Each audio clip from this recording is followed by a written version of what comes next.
गांव की सास के शहरी अंदाज।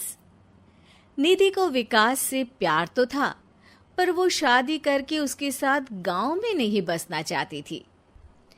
मुझे गांव अच्छा लगता है, पर दिक्कत यही है कि मैं वहां रह नहीं पाऊंगी। मुझे वहां के माहौल के बारे में कुछ भी नहीं पता है। अरे माहौल में ढल जाओगी तुम, थोड़ा टाइम तो लो।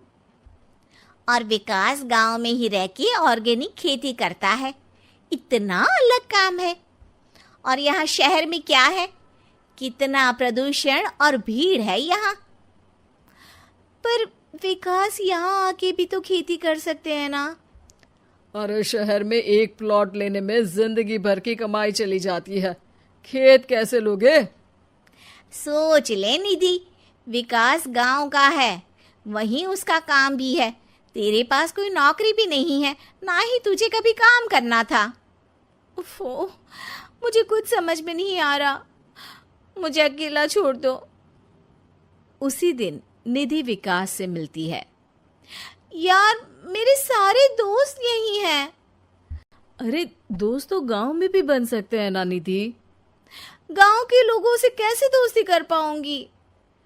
मैं भी तो गांव का हूँ, मुझसे प्यार हो सकता है तो वहां के लोगों से दोस्ती भी हो ही सकती है ना। अरे यार, कंफ्यूजन है बहुत।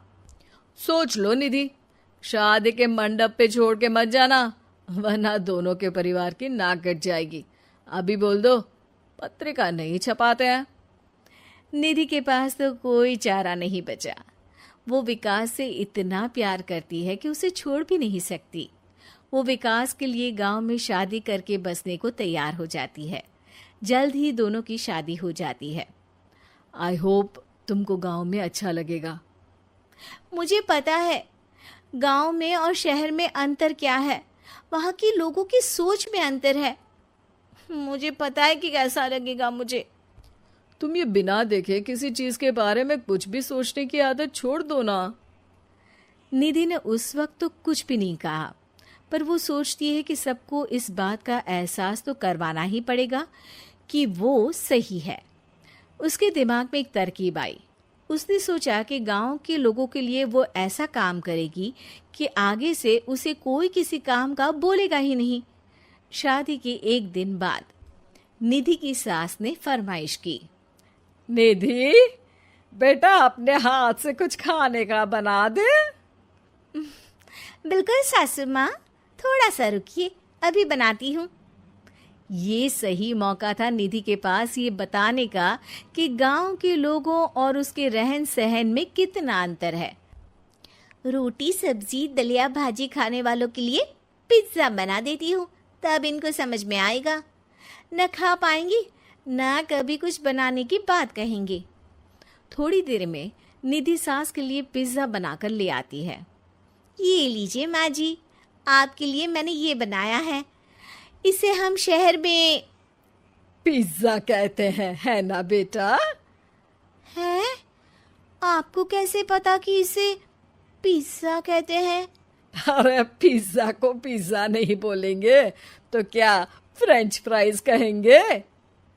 गांव की सास से ये सारी बातें सुन के बहू चौंक जाती है, लेकिन सास एक और ऐसी बात कहती है कि बहू जिसकी उम्मीद ही नहीं कर रही होती है। बहू, इस पिज्जा के ऊपर ओरेगानो मिला दे और थोड़ा चिली फ्लेक्स, मजा आ जाएगा। माँ जी, गांव में रह के भी आपको ये सब कैसे पता है? अरे यूट्यूब, टीवी सब खबर रखते हैं हम भी। इंटरनेट है जहाँ, जानकारी है वहाँ। अरे वाह माँ जी। अरे अभी वहाँ मत बोल, अब जब मैं पिज्जा का फोटो लेके फेसबुक पर डालूंगी ना, तो वहाँ कमेंट में जाकर वहाँ बोलना, ठीक है? ठीक है माँ जी। अरे ठीक है माँ जी की जगह ओके मम्मी या ओके मम्मा बोल दिया करना। है? ठीक है, मतलब ओके मम्मा। निधि का तो सर ही घूम जाता है। इतना शहरी बर्ताव तो शहर में रहने वाली निधि की माँ का भी नहीं था। वो शाम को अपने पति से पूछती है, विकास, तुम्हारी मम्मी तो काफी कूल है यार। पिज्जा में क्या डालते हैं, फेसबुक पर क्या डालते हैं, सब कुछ पता है उन्हें तो। हमारे बड़े पापा के लड़के रहते हैं शहर में। बस उनके बच्चे आए थे गांव में गर्मी की छुट्टियां मनाने। उन्होंने माँ को एकदम शहरी बना दिया। उनका फेसबुक अकाउंट भी है, इंस्टाग्राम भी है और टिकटॉक बैंड हो गया, वरना वो भी बनाती थी। तभी सास वहां आ जाती है।